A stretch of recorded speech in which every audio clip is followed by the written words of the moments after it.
All right, well, tonight we have something not quite so stressful for Becky anyway. I'm just cleaning some space off. I knew about this stuff beforehand, but I was reminded of it by Tracy Lacombe, which she posted on our Four Pines community board, what she had been up to, I think it was 2 weekends ago. So Tracy, thank you for the tip I'm going to use tonight. Now, I want to talk to you about project boards in general, because unlike Tracy, I went and bought one. I should have brought that in as a purchase fail. It's not a gadget fail, but I actually paid for a project board from Riley Blake, and all it is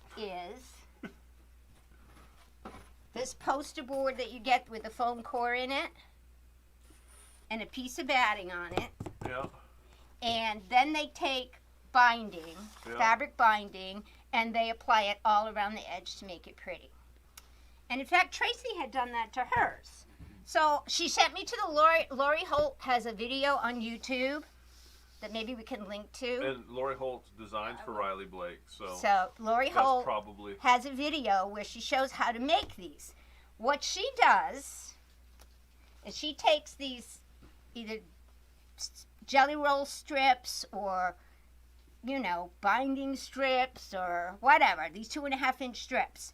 And what she does is she folds them in half and then irons them. Yeah, can you see that? I'm going to show you one completed, because all I do is have to do one strip, and I said, heck no, there's got to be a better way. And then she folds these back into the center like this. See, look familiar? Like the old-fashioned binding? Yeah. And then she takes it to the sewing machine, and she runs the zigzag stitch down the middle of this strip. So when you're done, it looks like this. I have a strip that's been folded into itself, and it's got a zigzag strip on it like this. Isn't that nice? Now keep in mind that you got to make enough to go all the way around whatever size board you're deciding to make. So you also have to join strips and Well, I have had enough of binding for a little while. So I'm like, 3 weeks of it. So this looks too much like binding. But what they do is they take this, in case you want to make it this way, you can.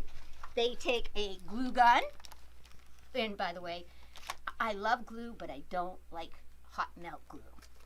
Gorilla. It's messy, it's stringy, and it hurts.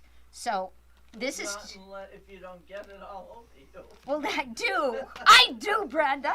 So what they do is they take the edge of their board, that's like this, and they put a bead of hot melt glue along this edge. And then she takes the middle where she zigzagged it, and she places that on the middle of that edge, like that. And goes around the corners and does the whole board like this. Okay, which is nice, but as you can see, I would need more than one more strip. And then after that's glued on, this is really starting to look like work. She puts a bead of glue on the face and folds it over and makes nice little, that's why it cost me $20 to buy one. Makes nice little mitered corners here, and then she turns it over, runs a little bead of glue on the back, and makes nice little mitered corners on the back. Okay, so what I said is, that's an awful lot of work. No wonder it cost $20. They got somebody in the back room doing all this work. And Danny actually got busy and made some, and I was very proud of her, and she did it with pretty fabric. And I said, no, there's got to be a better way. So I said to myself, I don't know why, but I have lots of beautiful duct tape. And I thought, why can't I just cover my boards with duct tape? So I tried it. And I did. Look at that. That looks fabulous. It does. And this size, I want to show you why I like this. I'll show you where I got in trouble, even though I said be careful, don't do this. Guess who went home and did it? If I had used my board to lay out my nebula block when I was talking to you about how important stripes were,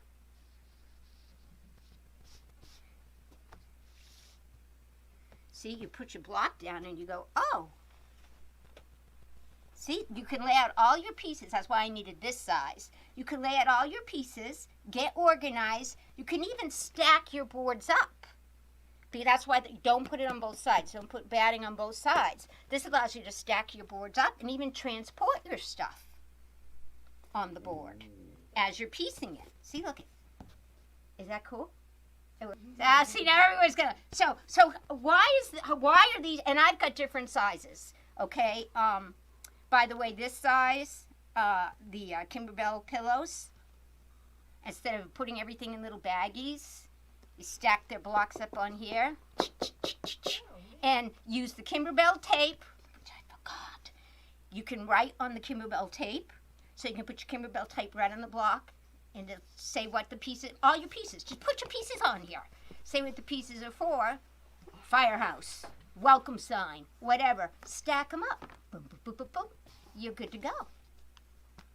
This is good. This is a 12-inch square, so if you're doing like an 8-inch or a 10-inch or a 9-inch or whatever, you can lay your pieces out on this one too.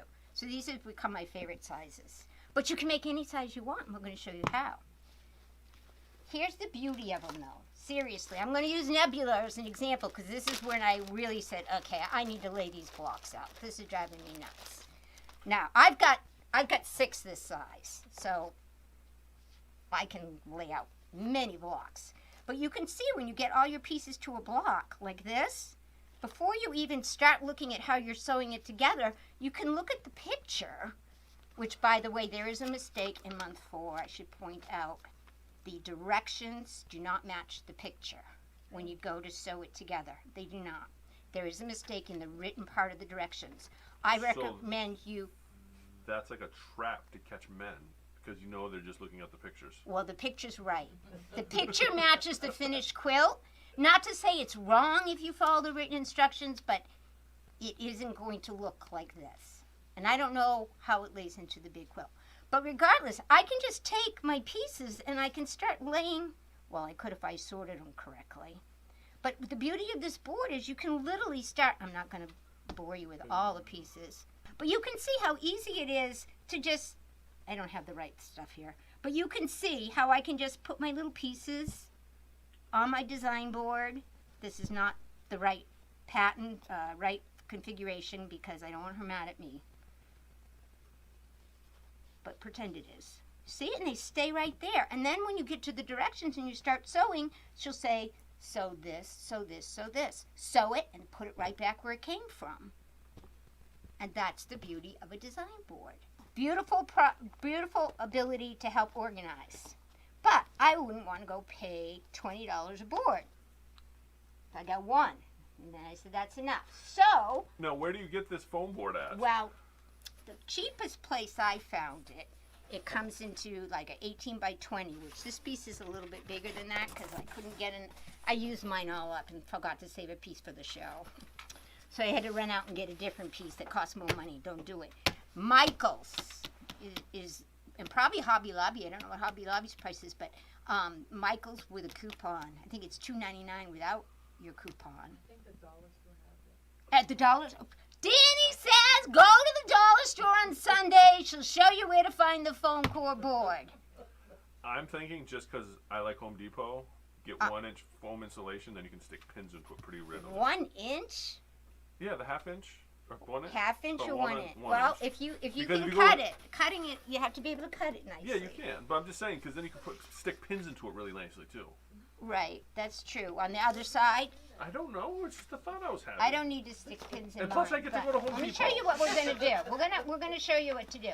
I know what my sizes are that I like. You can make them any size you want. What I did is I measured out an 18 by 20. I could just cut the whole big thing, but I like to stack them. So it's important to me that I have the same sizes so they stack tidy. They better all be even. They're even enough. That's why I'm not cutting them. Where's my trusty knife? Okay. So so this one is 18 by 20. These two I got, because this was a bigger board, I could get 2 12 by 12s out of it. So these are 12 by 12s. These right now are scraps. If you get the regular boards from Michael's, Hobby Lobby, Dollar Store, Danny thinks has them, then you can get these 3 out of one board with no waste at all. Which is the winner chicken dinner for me. Here, I'm not going to really cut through this mat. Do you want this? No.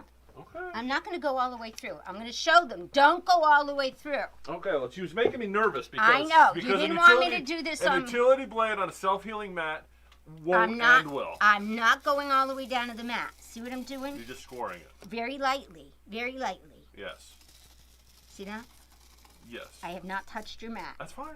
There's no need to. I was getting nervous. Yeah, we don't want to. That takes... I told you, I have kitten wrists. I couldn't get through it if I wanted to. Then But if you're watching from home, don't... Cutting with an utility blade on a self-healing mat may not end well. Well, I cut on mine all the time. Does it gouge it? No, because I don't go through. I know, but what I'm saying is if you were to go through... Okay, so this it's is not how like it's not like a rotary cutter where it rolls. It just gouges it. Do we have to separate you two? No. We're going to line this up. We're going to line this up so that I get it nice and straight exactly where I want to cut it. Boom. Send that down. I'm not going all the way through, Brent. I'm just cutting the paper. Okay, that's fine. I snapped the core. Remember, I snapped the core. And now I'm just like, yeah, I cut all the paper. Yep. But nothing on your board. And you would notice anyway on this board. Okay. Well, that's what I'm saying. You would, because it makes a much worse gouge on it. Now I'm That's going all to cut saying. this because I'm going to show you how I make my beautiful 18 by 20s. Because I'm turning that old man, like, you know, when my dad would yell at us for not you putting know tools another back. reason I like 18 by 20s is because even if I'm making like a 12-inch block, I can use the extra space to put, you know, squares of fabric. And fun fact, 18 by 20 is also the size of a back quarter. Oh, wait, that's true. Is it? Well, 18 by 22. Exactly? 18 by 20. 22. Well, But most patterns count at 18 by 20 because that 22, that extra 2 inches is maybe there, maybe not. okay, so see, you will need an X-Acto knife. Don't use your rotary blade for this part of it. It's a little, well, you can, but you're going to ruin the blade. So I like And the X-Acto knife. You'd want to you start with a sharp blade too because a dull blade will just squish it. Yes, you want a sharp blade. That's true. Now, if that had a sticker on it, like if I was cutting this piece up and I had a sticker, I would put this on the back because I don't want it to like show through on my fabric and irritate me. So I inspect. Is there a bad side or a good side? No, this one looks pretty equal, right? Batting. Here's how I cut the batting. Because I don't want to be measuring and measuring and measuring. This is supposed to be like bada bing, bada bing. Get it done and move on. So you put your batting down. You put your board on your batting. Like so. Any specific batting? Cotton poly blend batting? Yeah.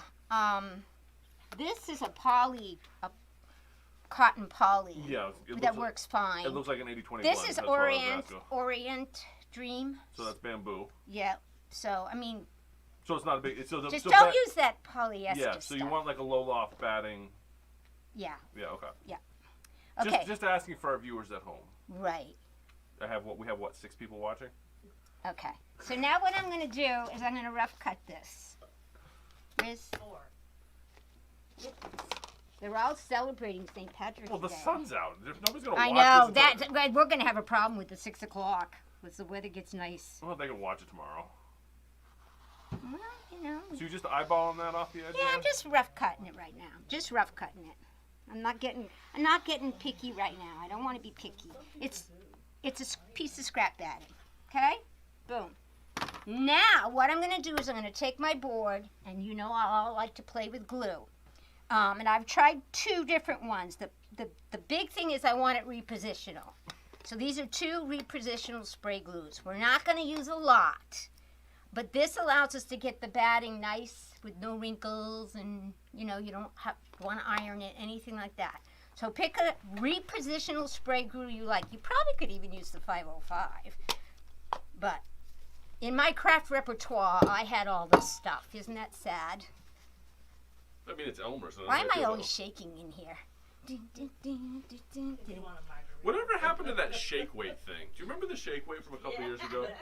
That you just watched the commercials and you knew just something. Okay, so here we go. I just go, just a little, because I'm not a big spray girl. But you're a big shake girl. I love shakes. Okay, whew, stinky rama. Now I'm going to take my batting and I'm going to put it on top of, well, first I got to get rid of the junk on it. Yeah, because somebody had to have their poppers. Well, their confetti.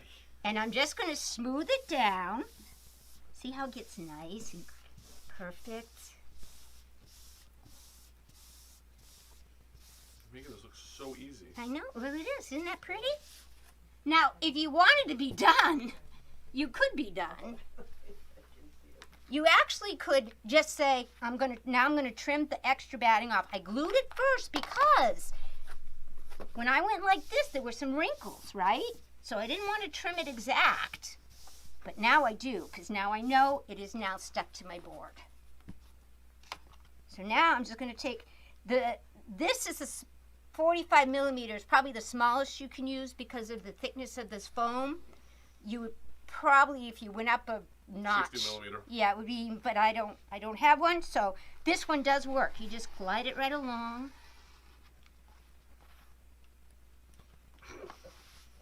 I love that part. Glide. Look how easy this is.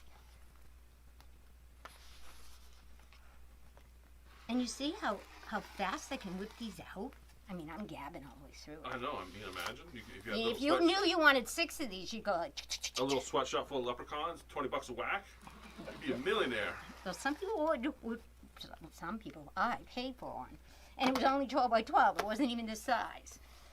So there. Now, if you want to say you're done, okay, but this isn't going to last forever because this is repositional glue.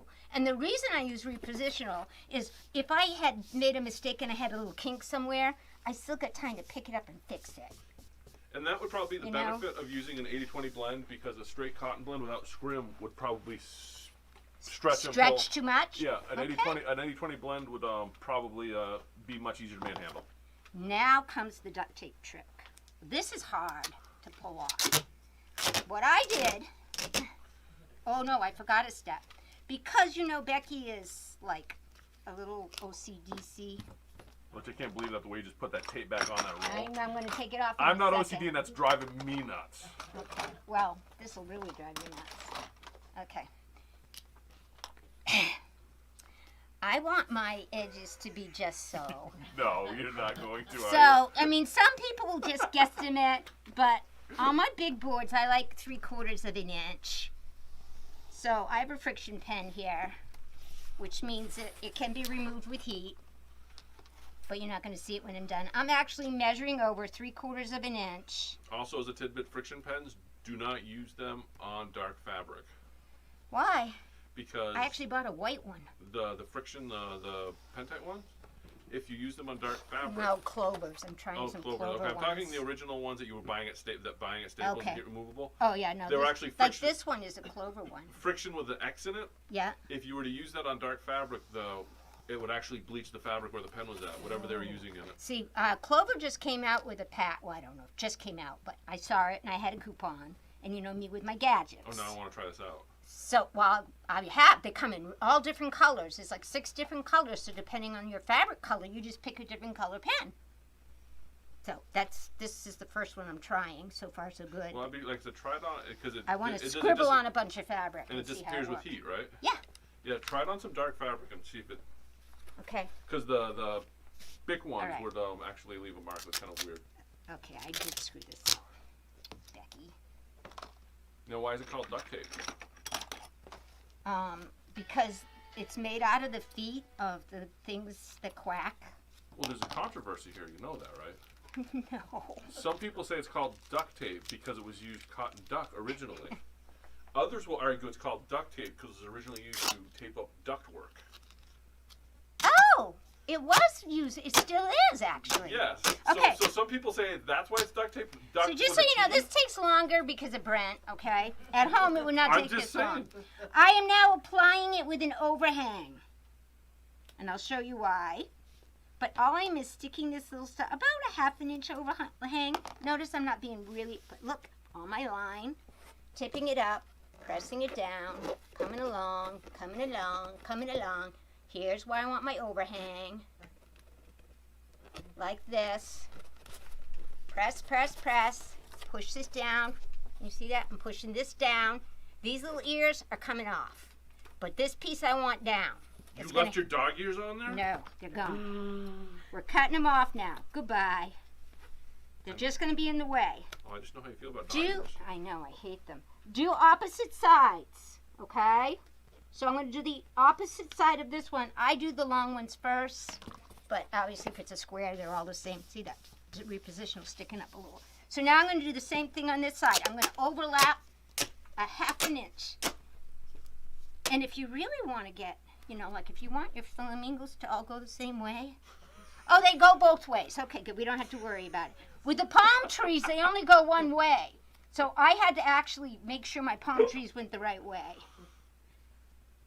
Or So, not. but then that would mean the board might be upside down when you put stuff on it. Well, I know, but Did you put it on a square board? Well, I did. Oh, that must drive you insane. What did I bring? Oh, I didn't bring my palm tree one, probably because it drove me insane. You don't know which end is up, and you got to sit there. You know, you're spending more time making sure the board's Okay, right so set up I'm and just actually- taping this on, peeps. Flip this little guy down, dog ear it. Go on this side, flip it down, dog ear it. Look how cool that is. Then we're going to cut it off. Cut the little ears up. We don't need them. They're just going to get in our way. Can you get fancy tape at Dollar Tree, Jenny?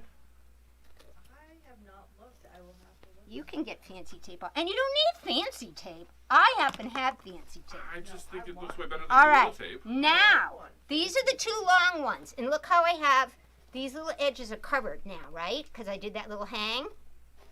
That comes into play now. Ooh, if I don't have enough flamingos, this is really going to be distraught. Because I'll have to mix and match, and I don't do well with that. Well, you could do those two ones different, so at least you have matching sides. I think I got it.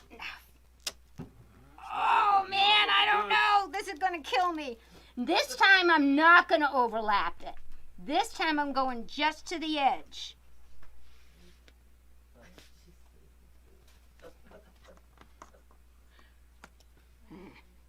Going just to the edge, chopping it off.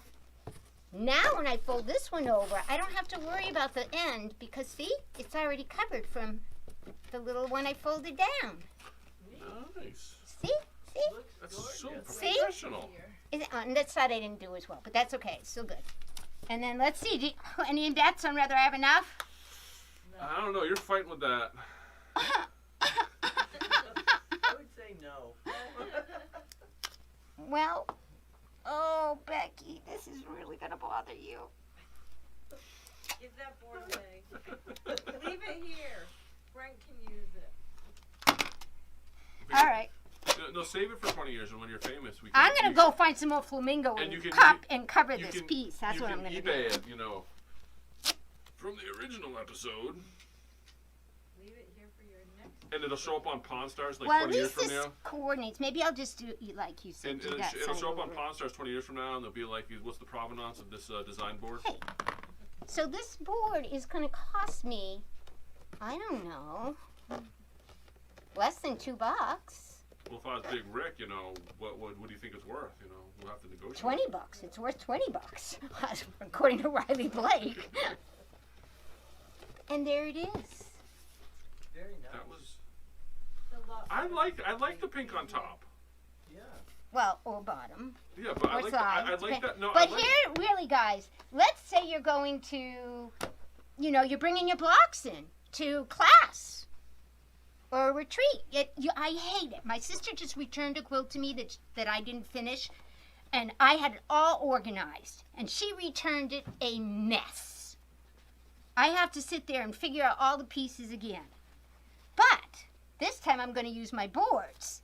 And once I figure out, I think I have 10 more blocks to put together. After I have all my boards, I'm just going to lay one block, stack them right on top. Lay the next block, stack it on top.